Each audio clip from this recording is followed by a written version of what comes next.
Welcome in, everybody, to Betting Pros. It's time to place your bets. It is me, Joe Pisapia, and it's time to look at the Week 14 lines and the sides and see which games that we think are going to go our way this week in the NFL. To help me do it, of course, is my boy Scott Bogman, the host of the College Football Podcast right here on Betting Pros, and Andrew Underson. That's right, because it's all about the under, son. We're going to talk about some of the games that we like in Week 14. Before we get to all of that, guys, it's the holiday season, and you know what that means? Free stuff. So for a limited time, when you purchase any Fantasy Pros and Betting Pros bundled subscription, we'll double the length of your subscription at no cost. I know we're crazy, but we're doing it anyway. That means you can get a full year for free of all of our premium tools across Fantasy Pros and Betting Pros, on top of the 30% discount you're getting for bundling them together in the first place. So Betting Pros Premium offers you exclusive picks and content, personalized performance analysis, and advanced profitability metrics. And I love a good profitability metric. Boy, oh boy, do I ever. Head over to bettingpros.com/promo. That's bettingpros.com/promo, and treat yourself this holiday season and double your subscription for free to start winning more bets today. Gentlemen, some great games on this slate, some less than thrilling games on this slate. I know Bogman, our two teams are going to square off. We'll be watching with one eye on the game and one eye on anything else because it's going to be ugly. But who wants to watch that game? We have two Patriots and a Steelers fan here, and we're 0 for 3. Yeah. I'm rooting for the Steelers. All three of us are rooting for the Steelers. So am I. So great. So we're all on the same page. All right. Once. So this is nice. Yeah, we're all buddies. We're all buddies just for today. So Boggs, as my buddy, as my pal, as my friend, can you give us the first pick of the week that you are high on in Week 14? Yeah, give me Denver plus 2.5 at the Chargers. And this, for me, is really that I hate the Chargers. I mean, what they put together on offense recently has been bad over the last 3 games. They scored 6, 10, 20 points. The Broncos defense is not good, but they have been winning close games. They beat the Packers by 2, the Bills by 2, the Vikings by 1. And even in their loss last week against the Texans, that came down to the last play of the game. If Stingley doesn't make that one of the best picks I've ever seen, that's a score, and they win going away. Surtain has only really gotten torched by Tyreek Hill, but who hasn't? So Keenan Allen should be locked up by Surtain. I mean, I don't know if anybody locks up Keenan Allen either, but if he does have a bad game, they don't have anything on offense because Eckler hasn't had room to run. He's looked slow. I think the Chargers are one of the worst coach teams in the NFL. I have the Broncos sneaking this one outright. So nice. I just really hate what the Chargers are doing right now. Me too, my friend. I already bet Denver plus 130 over on Caesars on Betting Pros on the money line. That's the best number you can get. And by the way, I still keep talking about this. It's available still, and it's better than it was even last week when I thought, hey, you know, if they beat the Texans, all of a sudden this number really shrinks. Well, they didn't beat the Texans. They almost beat the Texans, but now it's plus 350 for the Denver Broncos to make the playoffs. You can get that at BetMGM. You can get it at, it's at plus 300 over on DK. So different sites have it at different spots here, but the best number is at BetMGM right now. And they still play the Chargers twice. They play the Raiders one more time. They play, I believe the Patriots are on their schedule too. They've got a really open path potentially to control their own destiny to get to double-digit wins. So we are feeling Denver this week. Andrew Erickson, are you with us? I do like Denver, but I do just prefer the total in this game. And, you know, no surprises here. Under 44 points. Oh, no, for me. Not you. Yes, me. Coming out strong with the undertakes. I get that they're playing in Los Angeles, a home field advantage that doesn't really exist. It's a dome, but there really haven't been that many shootouts in Los Angeles this year between the Rams and the Chargers. When you just look at the Broncos defense, how they've improved since the start of the season, 6 of their last 7 games have gone under the points total. The Chargers, oh my God, Chargers, 9 of last 10 games have all gone under. Again, they scored 6 points last week against the worst team in the NFL. Worst team in the NFL, they scored 6 points. I think the Chargers are still getting credit for an offense that was supposed to be good, like heading into the year, but that has hardly been the case. So the fact that this number is not closer to like 39-40, which I think is where it should be just based on what we've seen from these teams this year at 44 points, I think that this is a really good value to take the under. Last 10 games for these two teams, 2-8 towards the under. Russell Wilson's thrown for 200 or fewer yards in 7 of his last 8 games, and they both have above average red zone defenses. So all signs to me are pointing towards a lackluster game between Denver and the Chargers. Lackluster game potentially. What do you make out of Brandon Staley's comments about shaking up the backfield a little bit? Like that's going to make a difference somehow. More Josh Kelly carries is going to be the difference maker for the Chargers. Yeah, I think it was a really interesting comment that he brought up. I almost feel like it's more of a, hey, Austin Eckler, like, you have to play better. Like, it's really more of a shot at Eckler than just, okay, we're going to give the, like, you're really going to give the ball to Josh Kelly? Isaiah Spiller? You think that's going to help? Like, Eckler's obviously had not been playing great, but maybe this is just like, hey, I have to play better. And it is Denver who has been able to be beaten against the run this year. So maybe this is the last stand for Eckler to really help out his fantasy managers. If you guys like the way that Eckler's been running, wait till you see how slow Spiller is. A lot of fun. Yeah. Well, I'm going to be Joe Stradamus for a second, and I'm going to look into the future. I'm going to say that the owner is going to tell Brandon Staley he's going to shake up the head coaching field a little bit for the Chargers at some point. Very, very soon. I think that's coming. All right, let's get to another pick here. Bogman, Week 14, what do you have for the people? Give me the under 40 on the Rams at Baltimore. Both of these teams have played more unders, 5 and 7, both of them playing to the over. I think Baltimore being gassed up off the bye really can make some problems for the Rams offensive line, especially if Rob Havenstein has to miss this game because Joe Noteboom has been rough. The Ravens are still adjusting to life without Mark Andrews. They only put up 20 against the Chargers defense. That was bad before the break.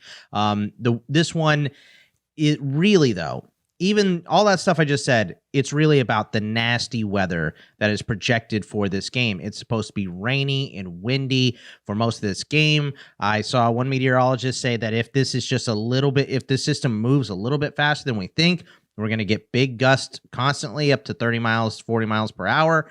So nasty weather in this game. For, the Rams work through the pass. Passing production goes down with wind. The Ravens are going to be able to run for sure, but that bleeds the clock. So give me the under 40 with some ugly weather. Wind and rain is bad for special teams as well. So I'm gonna take the under in this Ravens game and hope that the Ravens don't put all of it up by themselves. Speaking of the running game for the Ravens, do you think Keaton Mitchell has taken over that backfield, or do you think because of the weather, both he and Edwards will work substantially in this contest?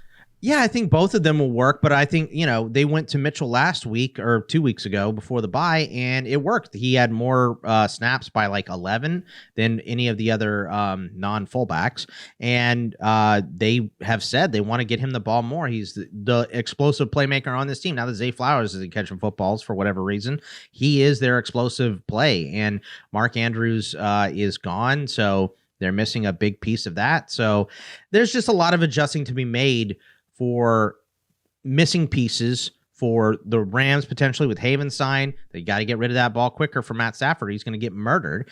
And for the Ravens with no Mark Andrews, plus the weather. So there's just a lot of obstacles for both these offenses to overcome, in my opinion. So I'm going to take the under in this game. All right, back to you, Undertaker. Do you have something different for us this time around, Erickson?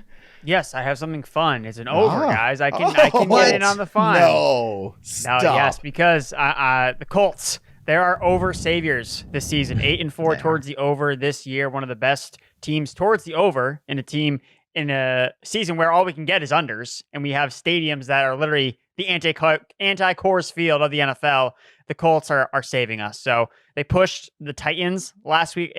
Another one of these teams that always goes under. They went over against the Titans. Like if they can do that, they can get over against any team. So I like this spot here against the Cincinnati Bengals, even on the road. The Bengals defense is absolutely horrible. 6th worth in points per game, 30th in yards allowed per game over the last 3 weeks, allowing over 400 yards of offense per game. What Shane Steichen is doing with Gardner Minshew and these Colts pieces, I think is absolutely fascinating. This offense is cooking on all levels. They don't even have all their guys. Like I can't wait to see what's going to be with Richardson and Jonathan Taylor healthy next year. But for now, Gardner Minshew, Zach Moss, these guys are getting it done. And I think it's going to continue against Cincinnati Bengals. So I like the over overall in this game. When you look at the Colts specifically, the Bengals, 4 of the last 7 games have hit the over. Their last 5 of 6 games have all passed 41.5 points. So that's what this line opened near. 41.5, went down a little bit to 40.5. Now it's back up to 43.5.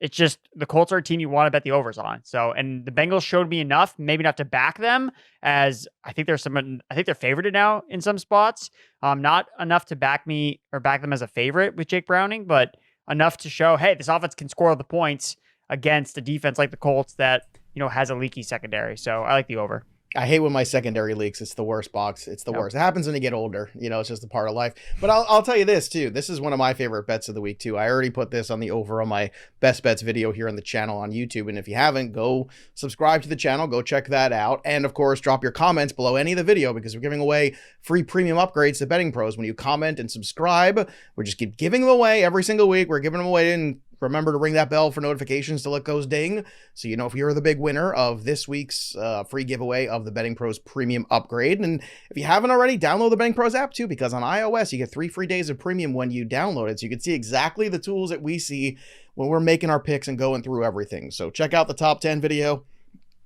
Go bet the over with me and Erickson, because I can't pick a side of this game, Erickson. This is like basically it's a +1 over at Caesars. It's a +1.5 at Cincinnati over on FanDuel. So, I mean, Vegas is like, hey, go choose your adventure. But for me, I think the adventure is the over.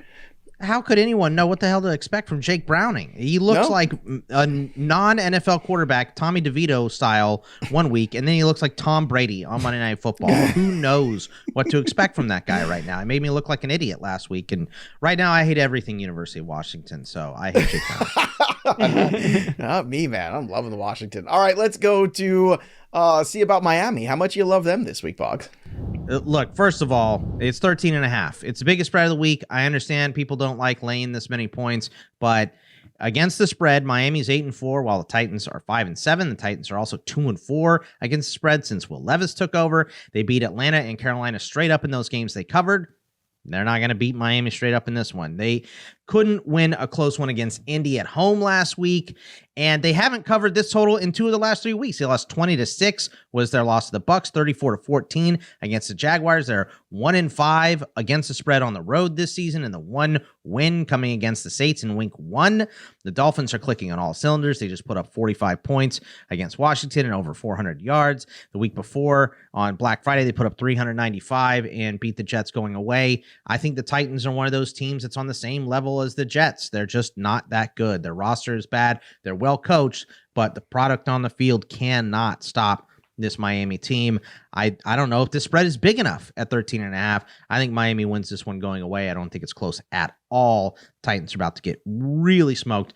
Tyreek Hill might have 500 yards receiving. Ooh, I like the sound of that. Let's go. So I assume you like the over for the Tyreek Hill props. I mean, look, I will take all the overs for Tyreek for the rest of the year. I put a big chunk of money on him for Offensive Player of the Year, and then it was I think I got it at 8.5 to 1 at the time. So I'm loving life right now. I love where this starts. Just stay healthy, Tyreek. I'm looking out for you, brother. All right, let's go to the next one here on the slate for Week 14. Erickson, what do you have? Atlanta Falcons. Where are they playing? At home. They're playing in Atlanta. They're playing at home. So we're going to do it again. We're going to go back Desmond Ridder at home. The line has already moved from -2.5 Atlanta to now -1 because people don't believe in Desmond Ridder. They've seen him play quarterback. But have you seen him play quarterback at home, guys? Like, that's the thing. That's the key selling point here. The Dirty Birds are 4-1 at home with Desmond Ridder as their starting quarterback. They already beat the Buccaneers this year on the road. Desmond Ridder turned the ball over 3 times in the red zone, and they still won the game. More importantly, they rushed the ball effectively against a strong Tampa Bay run defense. Second most rushing yards the Bucs have allowed were against the Atlanta Falcons. You know who didn't play in that game? Or I should say, played on the final play of the game was Bijan Robinson. This was the game that we were all over the receiving yardage props, and then he didn't play like the entire game because of the migraine. So they beat the Buccaneers. They ran all over the Buccaneers on the road without their best running back. They're at home. They have Bijan back. They're starting to ramp up his volume as they head into they're trying to make a playoff run. They're in the driver's seat to win the NFC South. So I think that the Atlanta Falcons, I'm just going to continue to back Desmond Ridder at home because that's where he plays better. He's more comfortable playing at home. And I think the Buccaneers are an overrated opponent. I don't think they should be getting as much credit as, close road dogs. And who knows if they'll even open up maybe as the favorite. Maybe we see this line flip. If it ain't broke, don't fix it, Erickson. You've been doing it all year, so you just keep doing it. A little disappointing last week for Bijan in terms of productivity, but in terms of volume, still going in the right direction consistently for the last 3 weeks. Yeah, Boggs. Erickson, why are you so mad when you're explaining this Atlanta -1? You seem so angry. You're like, you got to take -1. I think it's adamant. You got to take the Falcons. Not only it's anger. I think he's just adamant. No, I see a flash of rage in there. Because, I'm taking it at -2.5. I'm like, oh, this is great. I can get great value. And then the value's gone. It's like, oh, it's going in the other direction. Rage. So. Rage. I saw it. I knew it was in there. I recognize it. All right. Thank you, Erickson. Going forward, we've all got feelings about this next game. So, Boggs, why don't you kick us off with this one? I mean, we've already talked about it a little bit. How about the over in Detroit and Chicago? This one, to me, and Pisapia and I and Erickson in our thread about the Lions last week have been complaining about this Lions secondary and has been playing absolutely putrid. They let the Saints come back on them, and they ended up putting up 28 points. Jordan Love carved them up to the tune of 268 and 3 touchdowns. The Chargers put up a season-high 38 on them the last time these two teams met. In the last time these two teams met, Detroit and Chicago, the score was 31-26, with the Lions winning, and the Bears defense might be rested, but that's not going to make the players very good just because they're rested. The Bears are still dead last in pass rush grade, bottom 12 in coverage and run D. I like the over, even with this game being outdoors, for the indoor cat, as Joe likes to call him, in Jared Goff. So I just think this game goes over because the Lions secondary is playing terribly right now, and the Bears secondary is bad. So I just think even outdoors, even with just a little bit of weather, this game is going to sail way past this over. All right, so Boggs is looking for the over. He's pretty confident there. Erickson, same game. What are you confident in? I'm just confident in the Bears. The Bears are one of these few teams that can actually cover the spread against the Lions. The Lions have been one of the teams that have been super profitable, but over the last couple weeks, they've, given backers some sweats. When it comes to Lions futures, 3-3 against the spread overall, and their last two covers have come by extremely slim margins. Like, we got lucky last week that the Lions came out with the cover against the Saints because they owe me a remote. They were rolling. Boggs was messaging the chat, being like, the Lions are going to blow this for us. No. Talk about the sweat. Yeah. And when I looked at this line when it first opened up, I was like, really? The Lions are only like 4.5-point favorites? They're playing the Bears, and they're like, oh, it's outside. This is in Chicago. This is in cold weather where Jared Goff's small hands are going to get tight. And he's going to not know what to do with them. And he's going to throw interceptions. Like, for me, if the Lions have been playing better up to this point, I would give them the benefit of the doubt. But the fact that I could not bring myself to bet on the Lions on the road, even though they are the better team, that's why I wanted to bet on the Bears. Because I think that their defense has actually played much better over the last couple weeks. Last 3 home games, they've limited their opponents to under 240 passing yards. Jared Goff didn't even throw for that many yards when he faced the Bears in Detroit.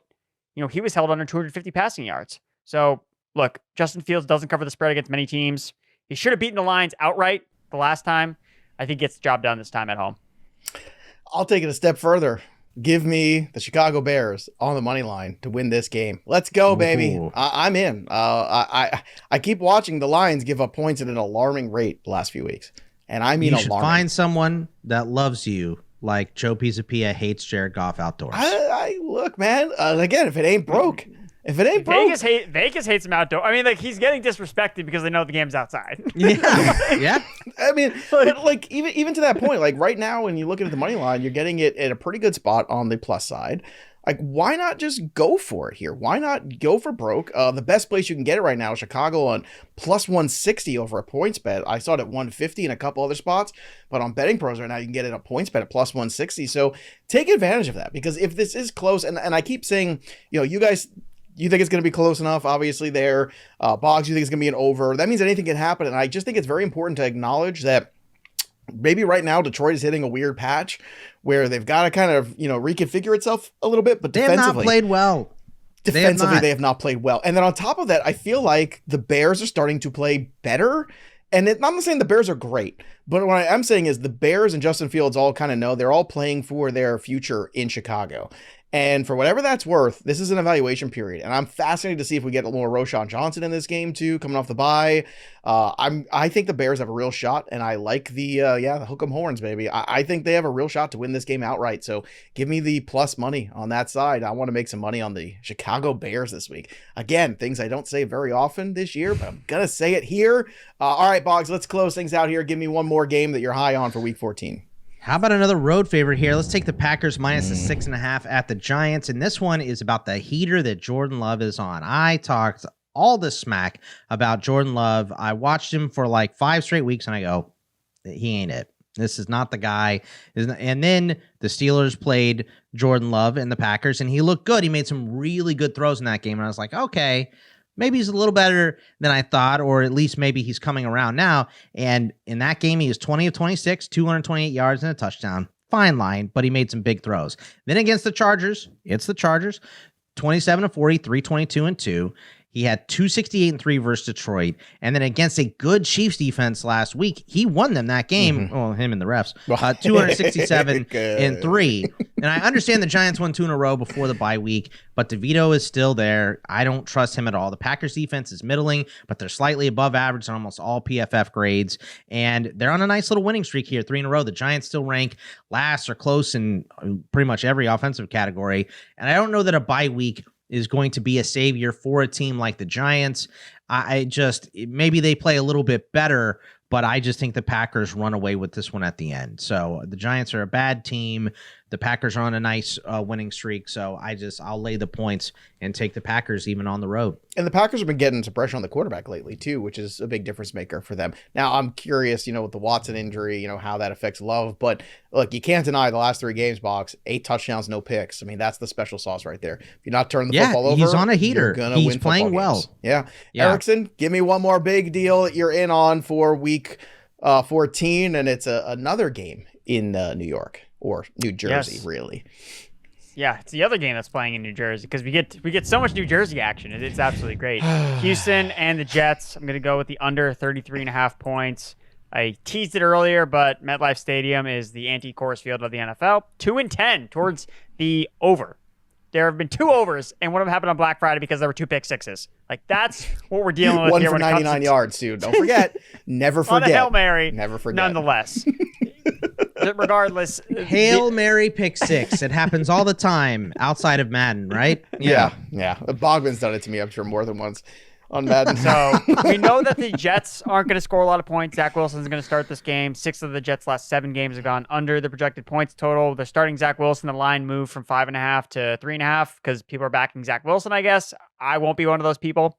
And when it comes to the Houston side, because that's the concern of betting the under in this game. Oh, what if CJ Stroud balls out like we've seen him do? Well, CJ Stroud's passing yards have decreased in 5 straight games. He just lost Tank Dell, who had been his number 1 wide receiver. And when you look at how you attack this Jets defense, they're a team that teams want to run the football on. They know that the weaker part of their defense is their interior defensive line, not attacking these strong cornerbacks or their secondary. And when Houston has played bad run defenses, they have attacked it through the run game, posting pass rate over expectations in terms of 0%, -2, -5, and -10%. So I think that with their healthy running backs between Dameon Pierce and Devin Singletary, I think the Texans will game plan to hey, we're going to try to run the ball, attack the weakness of this defense like a smart team would, but that doesn't necessarily translate to them lighting up the scoreboard because they know the Jets aren't going to score more than 10 points on their side, so they don't necessarily need to be super aggressive attacking downfield. They can grind out a win here on the road, come away with the victory, and I think it's going to be under 33.5 points altogether. So not and a lot. You know what? You did. Go ahead. You didn't even mention rain and wind.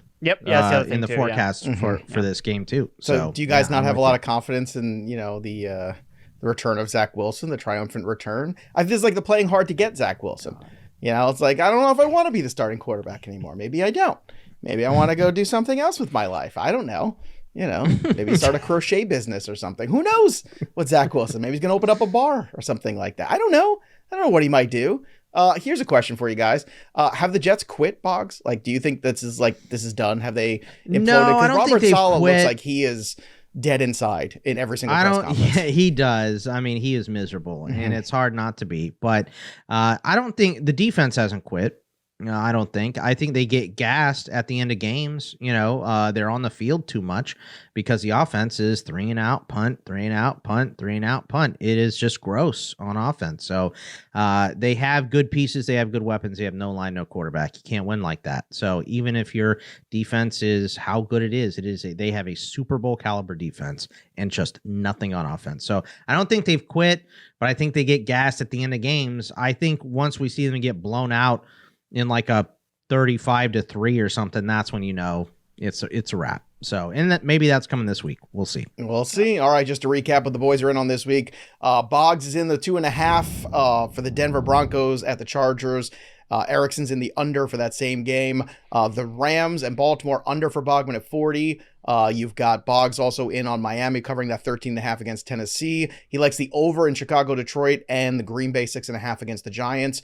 Erickson's also in on Indy, Cincy, 43.5 over, Atlanta -1, Bears +3.5.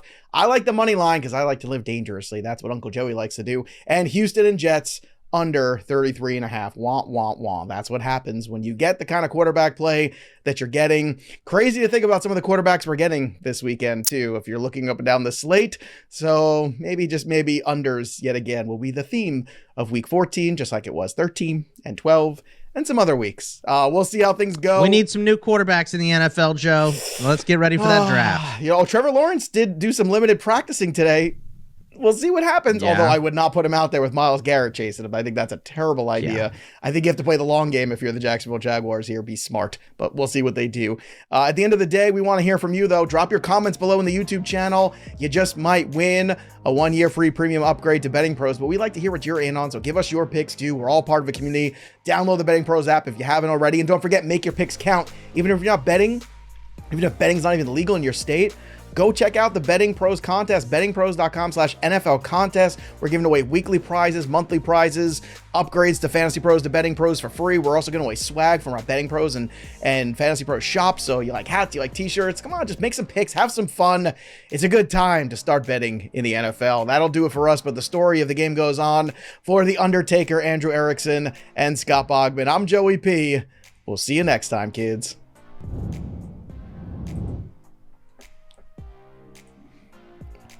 What a fun